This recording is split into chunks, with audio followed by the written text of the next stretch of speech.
The three things that I want to leave with you, just these three. I could do 10, I could do a whole life class.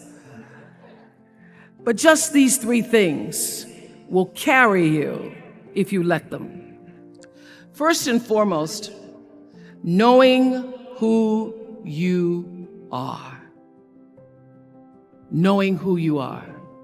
Being able to answer this question, who am I and what do I want? You know, many times when I go out of the country, I am baffled by that question. To explain what is your occupation, I've stood there for 10 minutes. Well, am I a talk show host? Well, I'm more than a talk show host. Am I a businesswoman? I'm a businesswoman. I'm more than a businesswoman. Am I an entrepreneur? I'm more than an entrepreneur. So I just leave it blank or self-employed.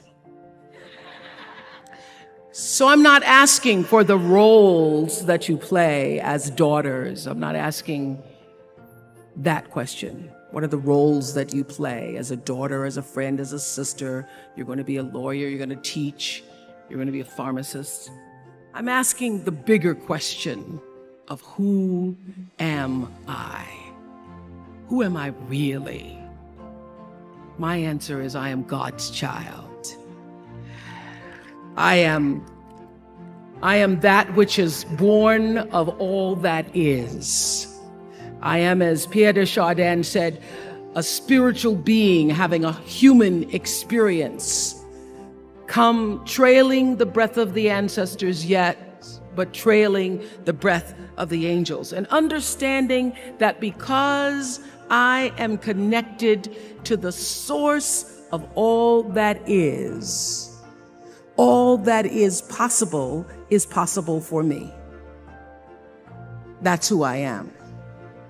And what do I want? I don't want to just be successful in the world.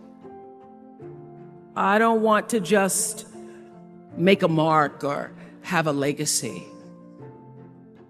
The answer to that question for me is I want to fulfill the highest, truest expression of myself as a human being.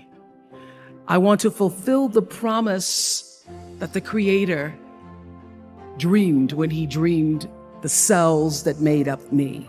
Number two, you must find a way to serve.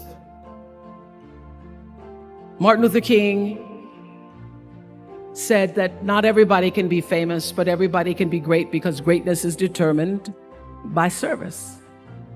Now, we live in a world where everybody wants to be famous and where we admire people for just being famous.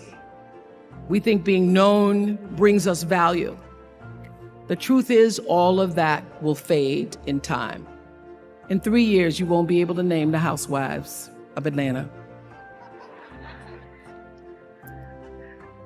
The real truth is that service and significance, service and the significance that you bring to your service is that which is lasting.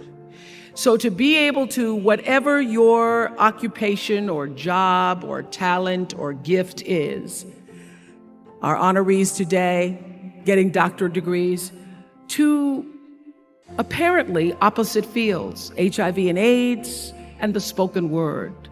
But what they have in common is service, using the spoken word in service to community and the world, using your knowledge and information about HIV and AIDS and medicine in service to the world. And if you look at all the most successful people in the world, whether they know it or not, they have that paradigm of service. Everybody's talking about Mark Zuckerberg and IPO.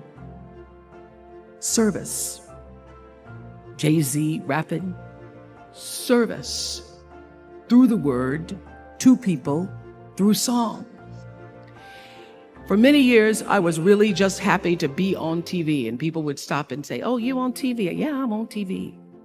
I like being on TV. It's a nice job.